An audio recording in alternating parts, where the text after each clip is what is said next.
Welcome to Good Life. I'm Dean Wilson. I'm so glad you're with us, whether it's at goodlifevision.org from all around the world. We're so grateful. We've seen folks joining us from 102 countries, and we're so glad to be telling some great stories, meeting some great people, and it's been a joy. We're so glad you can also follow us on the social media platforms. Welcome all of you who join on the airwaves here in Santa Barbara Forum TV Santa Barbara. So we welcome all of you. And one of the things we talk about here on Good Life all the time, we're dwelling on the good. We're dwelling on the stories of overcoming and finding the beauty. And sometimes it's amidst real difficulty. And we've had certainly plenty of friends and get their stories of struggle and difficulty and difficult times. And right now, as we're in the world, there's a lot of difficulty. There's a lot of people who are suffering. And so we don't sugarcoat that. We dive right in terms of wanting to what's going on, wanting to help, love, wanting to care. What we're doing here, particular show. I have Tatiana Alderson with me. Welcome, guys. Welcome. Thank you for having us. Have been in the Ukraine for 7 years. They were sent by which a lot of the United States, a military organization that does great work, campuses, and they work for organization, Event Christian Fellowship, doing that work in the last 7 until recently. The circumstances have changed everything, at least for the moment. And so, first of all, I'll start, James and Tatiana, with maybe just kind of what you've been doing over the last 10 years, how you got to Ukraine, and kind of what your work has looked like. Yeah. How do we sum up our 7 years? We're just looking back in our 7 years ourselves and just wondering what's going to happen next for us. But we've been working with Ukrainian students when we first came 7 years ago. And in the last few years, we've gotten just an influx, a huge amount of international students who also study there. So we just get through the partnership that we have with the Ukrainian local movement. They build trust with the universities. The universities invite us to do different events. We invite speakers and professors, Christians who on an intellectual level can engage with students, and as well have events off campus so that we can more straightforwardly talk about the gospel in Jesus, because we just give them space to maybe have a lot of those conversations that aren't happening in like the churches. So we've been there. When you think about like the future of any nation in the world, a lot of the next generation of business people or politicians or community leaders were once students. And so being able to kind of reach students who are asking kind of the crucial question of who am I going to be and what's most important in my life, and really reaching them where they're at with the gospel, I think is a powerful tool for them. They have their whole, lives ahead of them. And for some of them, they make really crucial decisions to follow Jesus in really powerful ways that impacts their families and their communities and the country as a whole. So we've been about that, leading Bible studies, leadership development, praying with students, mobilizing them. They know their context the best. And so it's giving them a little push out the door to say, hey, Jesus is with you. Jesus is in you. Go and share his news with your classmates. Don't be afraid. It truly is good news for all people. Yes, that's wonderful. Geographically, you actually in Ukraine, what part of the country? So we've been in Lviv, which is in Western Ukraine. And so, we've lived there all 7 years. Traveled throughout the country for different conferences and outreaches and stuff like that. But we've been based primarily out of Lviv, Ukraine. Mm-hmm. over the last few months, as the Russians have built up the troops, it's been obvious ominous thing for the world. Is this something that you guys kind of knew was coming? I think that's a hard place to be because functionally, Russia's had a proxy war in Ukraine for the last 8 years with their kind of internationally unrecognized annexation of the Crimean Peninsula and then siphoning weapons and troops and artillery into the eastern Donbass region, where there's been this kind of frozen conflict that's been going on for the last 8 years. So in the Ukrainian mentality, this is not anything new. There has been over the last several years Russian troop buildups, and then they back off, and then there's troop buildups, and they back off. And so on one hand, it did seem more serious, and there was a lot of worries or anxiety around it. And on the other hand, it seemed like it was just more kind of saber rattling and the same kind of bullying that's been going on in Ukraine for the last 8 years. So many people were caught off guard because it seemed like more of the same. I Yeah, mean, I the see. day before it started, we were in our staff meeting planning, okay, we still have to do our work, even if things are we're What's not our sure. next what's our next Bible study series? We're gonna What's go our next with, outreach for the spring yeah, semester? we're just gonna go ahead and keep doing what we're doing because it was too hard to keep living in the what ifs. And that was just the day before, on the 23rd on our staff meeting. We were still doing what we needed to do because we didn't know, and nobody could believe that it would be like this. Wow. I have 3 children, right? Yeah. 3 girls. Ages. Yeah. We have a 6-year-old, a 5-year-old, and a 2-year-old. Oh my goodness.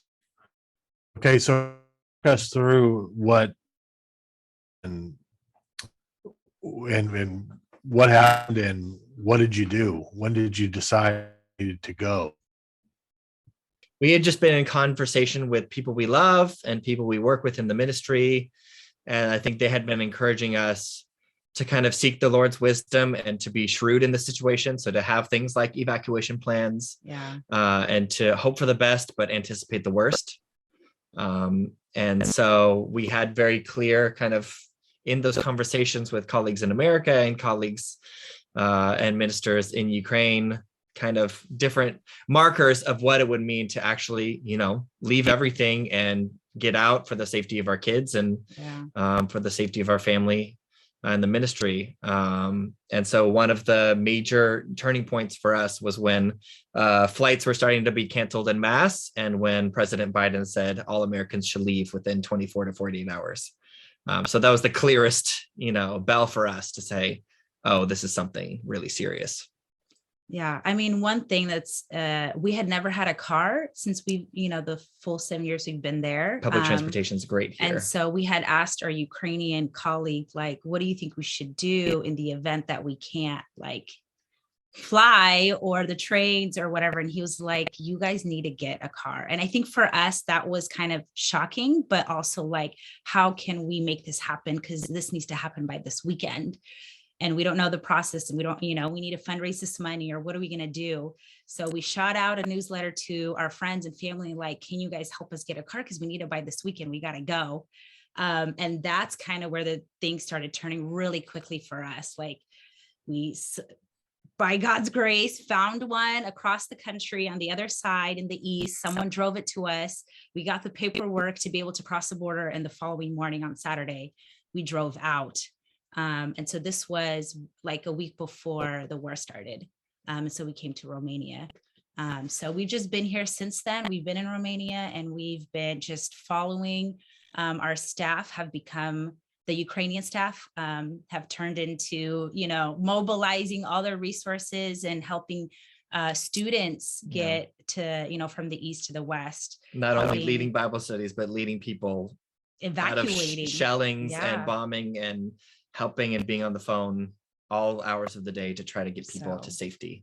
Yeah. So we've been able to receive, students here, just making a lot of phone calls, to the Indian embassy, asking them, how can we help get people out? Because we had so many Indian students who were just stuck, and who didn't know, are they gonna have buses and all this? So it was just a really heartbreaking. I mean, still, like, we're still here in Romania and we're still trying to help get people out, and it's just backlogged, and there's so much going on the border, and people just don't know what's next. Helping you people know? buy clothes because they left everything, helping people buy buses so they can Yeah. drive into dangerous areas of the country to try to get women and children and the elderly out of those places. And it's crazy. It's something we never expected that we were going to be a part of.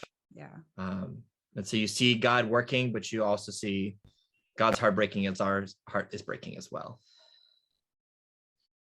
And so what is happening in Lviv?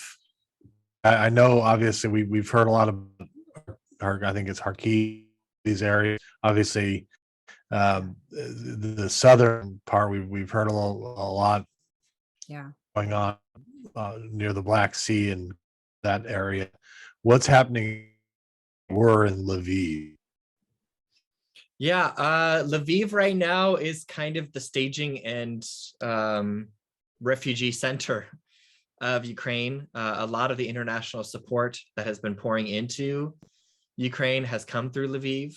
Air sirens are going off almost every day because either there's jets flying overhead or threats of bombings, or I've had neighbors or friends who've reported finding grenades or stuff placed around the city. So there is kind of what are called like bands of saboteurs that are kind of all over the country ahead of time. And so there is definitely still tension and danger, even if it isn't receiving kind of the majority of the bombings or the shellings or the rocket strikes right now. All of our Ukrainian staff, and there's about 20 of us, have relocated to Lviv or a neighboring region. A lot in the villages, a lot in rural areas, just to try to keep their families safe, and still continue to serve students, serve their friends, serve their churches, serve anybody who reaches out for help. Yeah. Wow. Been your experience as you talk the Ukraine people? So you're like, it sounds like you're going with a lot of international students from India and elsewhere, but since I've gotten the coverage is that a lot of the Ukraine, even like one of the members of parliament, were in Kiev, or it seems like they don't want to leave. I mean, that the sense I've got. What has been your sense as you've talked to the actual Ukrainian people where this is their home? I mean, nobody wants to leave if they're going to be safe there. But I think a lot of it is the fact that men are able to leave, which, makes sense. Then a lot of the women, stay behind as well. So you're kind of seeing just that really heartbreaking decision that every single family has to make for themselves. I was just talking to a student yesterday, and right when the war started, I asked her, I was like, we can help you get out. Do you want to get out? And she was like, no, I think I'm going to stay because I'm here with my parents. And then just yesterday I asked her, how are you doing? She was like, my parents are making me leave and take my two little sisters. And she's a 19-year-old and she has two little sisters. I think one is 5 and one is 12. And they're saying, my parents want to send me away, but I don't want to go because it feels safer with them, even if it's scarier and like you're constantly going into a bomb shelter, but that wanting to be together with family. I mean, I get that. Like, how can you send someone off? Like, it's just such a heart-wrenching decision to make. So everyone is trying to make that, and maybe some of them are waiting like until it gets really bad, then we'll separate. Or if we can just find another village or another place or go to somewhere more safer, then at least we could stay together. So I think wanting to be together always feels safer as a family. It's when you have to, break up and send people in different, whether the husbands or fathers have to stay and mothers have to leave. So that's been really hard, and you can't really make the decision for them. But for us, it's offering that choice. Like, don't let logistics or money or something else be the reason that you think you can't get out. If you want to get out, if you want to, we could help Right. you. Yeah. That's one of the things you're doing. So are the majority of the refugees, are they going, are they going to Romania? Where are people going? I mean, the people we know personally, if you can put yourself in their shoes, I mean, they love their country, they love their land, especially for Christians. I mean, this is the place where they've been ministering to their neighbors and their friends, and, seeing people come to know Jesus. And, Peter admonishes us to, pray for peace, and have these kind of like lives where we can just share the gospel in that kind of way. And so they want to go home, but a lot of people are going to, whether they have an aunt or a cousin in Germany or Netherlands or Poland, for just people who are shell-shocked and they don't know what to do. I mean, yeah, every person I've personally talked to doesn't want to leave Ukraine. That's their home. Yeah. That's where they've been blessed, and they just want to go back. But most people, they have someone that's like a family member that's outside of Ukraine. A lot of them are in Poland. A lot of them are in Germany. So that's where people are going because they have someone who's already there, a church, a family member. So, and Polish language and Ukrainian language, in some ways, if you hear a Polish person speaking, you can actually understand about half what they're saying. Whereas I think in Romania or Slovakia, like that isn't the case at all. Like the language advantage, I think, is why some people more that we've seen have gone to Poland too. And so you guys are doing ministry, and you're caring for people, and that's what you do. To a student who's just, the term shell shocked, literally, this is now a war zone, and civilians being, I mean, arguably seems are being committed. I mean, this is just evil. Yeah. How are you framing this when you're talking to people about what you want to talk about? You want to talk to them about life. You talk to them about the gospel. You talk about hope.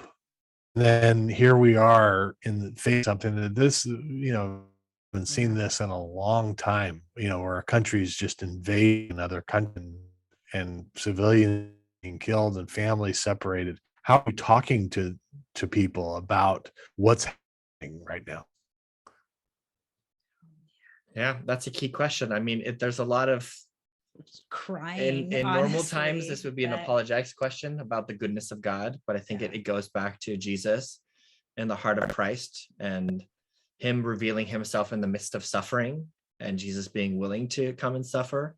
There's a lot of reflecting on Paul's admonitions to mourn with those who mourn. Yeah. And even giving people the permission to be like, this is not scary for God. Like we see in the Psalms of David, this whole wide range of emotions. And, you brothers and sisters don't need to be repressed or ashamed of the grief or the anger, or like God's big enough to handle all of that.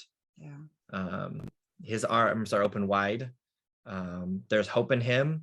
And, I'm getting reports of churches all around Ukraine and some of the newly formed diaspora communities of people are wrestling with questions of life and death and life after death. And where is your eternity secured? Is it in your own ability and your own power, or is it in the power of the one who created you?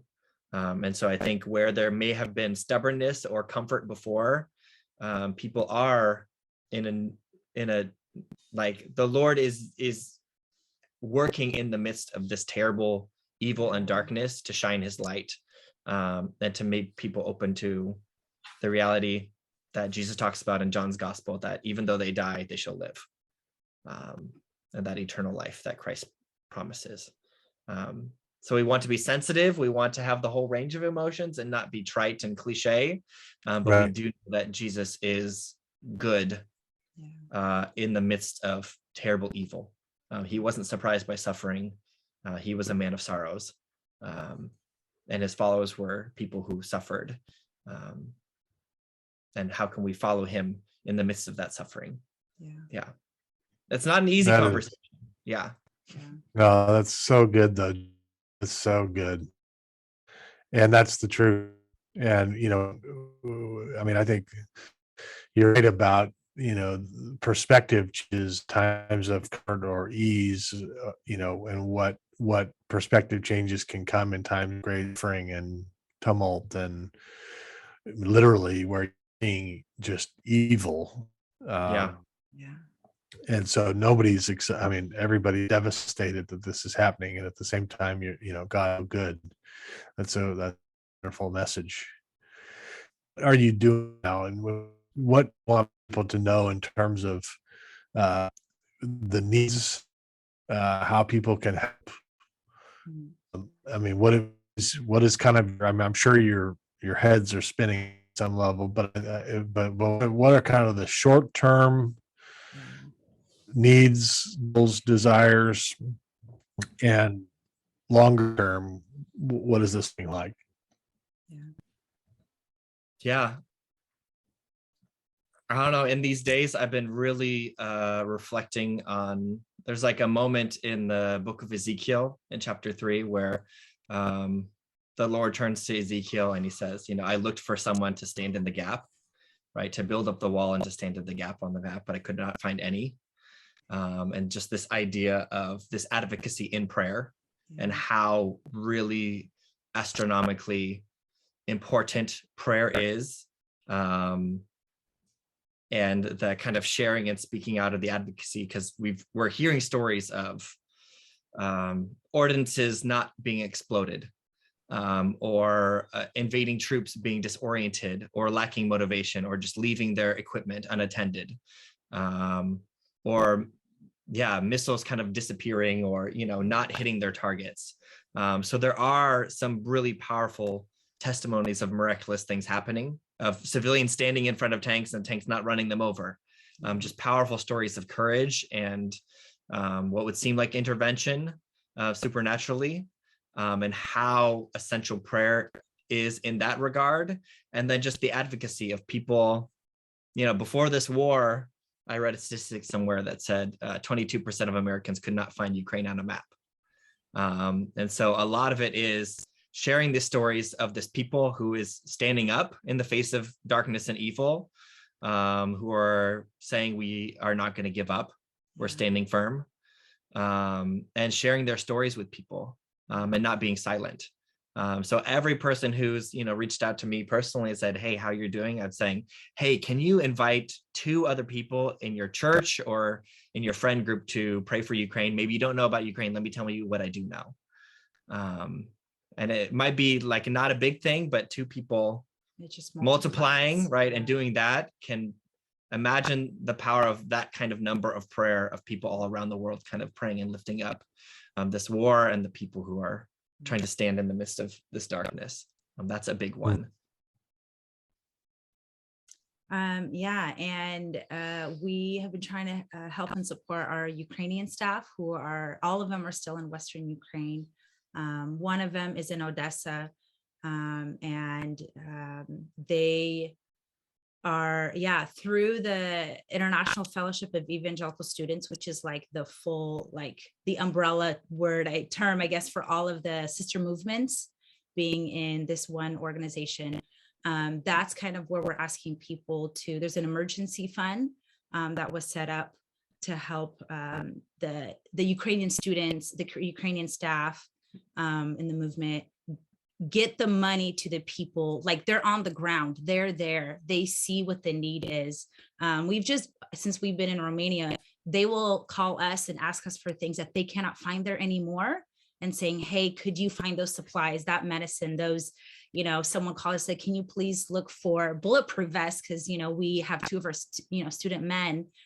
So it's just, we were, going around looking for different things like power banks and whatever it is that we could do on our end. And it's getting those things to them. And all of that is through funds, spending $1,000 on over 100 power banks so that people have their phones. Because maybe you guys have seen, like, a lot of this is on social media. And in some ways you need those stories of encouragement. And we're doing, this and this and this so that people are aware of what's going on. And it's just, it's Or being on able to call phones. your mom and Yeah. say, hey, I'm still alive. Yeah. Something as powerful as that. So, And crucial. Yeah. Yeah. Right. It just, yeah. So there's a fund, and I think I have the link in front of me at the world.org Yes. site. The IPS. That is, Yes. If you look at is that right? Ukraine and then emergency fund, Ukrainian emergency fund, 100% of that goes to things that we take for granted, like having a place to stay. Almost Sleeping everybody bags, yeah. doesn't have, their homes anymore. Mhm. All their clothes are there except maybe a single suitcase. Most people are saying we left, like all we have is what we were wearing. Everyone is kind of in that boat. When we left, we had a small carry-on because we actually didn't believe we were leaving for good. We left everything behind, and there were some things that we wished we brought, because if we actually felt like we were leaving for good, but that's how everyone is there's just this unreal shock, and you're just going with whatever you have. And so then when you arrive to some place and you're like, oh, I don't have this. And it's just incredible to see churches and people coming together to get that and provide that. But we still need to, get that to them. Yeah. And a lot of Western Ukraine is kind of the stopover. People are going there for just a couple of days and then going on. So it's helping them. What do they need right now in the short term? Just a place to sleep, eat. And then, okay, how can we get them to where they're trying to go, whether it is to Poland, Romania, or wherever? Diapers, and then, strollers. Yeah. Right. All that Wow. stuff. How are little girls doing? Our 5-year-old had been asking, so when are we going to go back to Ukraine? I miss my house. The 2-year-old doesn't know. She's just happy wherever she is, singing songs. But the oldest, the 7-year-old, she's almost 7. So we've been trying to prepare her, because she has been out of school now for a couple of weeks. And she, went to a great school and she loved it. And so we're just trying to help her adjust to the fact that she's not going to go back. She didn't get a chance to say goodbye to anyone or any of her friends. And she's been asking about them and saying, I really miss them. I want to see them. So it'll be a long process, I think, for all of us to figure out what is next for us. We don't want this to be the end. We want to go back to Ukraine. And if not Ukraine, can we go somewhere where there are a lot of Ukrainians, like Poland, to help them continue? Whether there's going to be students and other Ukrainian students in other places as well. And we want to see if that's still where God has us, if we can still keep working. So there's a lot of unknown. That's what we're going to be doing, is kind of just praying and figuring out, God, what do you have for us next? Because our staff team doesn't know, we don't know, but there is a great big need that we can still fill right now. Wow. Well, bless you guys. And I believe that that God has you where he has you at this time for a reason. And it's like James said earlier, he's not surprised, and he's right there with you. So we'll be praying for the Alderson family and friends, and we'll pass about help, but especially prayer during this time and covering. I'm glad you saved, and we're grateful that you come on and share a little bit about this with us. Yeah. Thank you. Yeah, thanks you for inviting us. Thank you all for watching. We'll see you next time.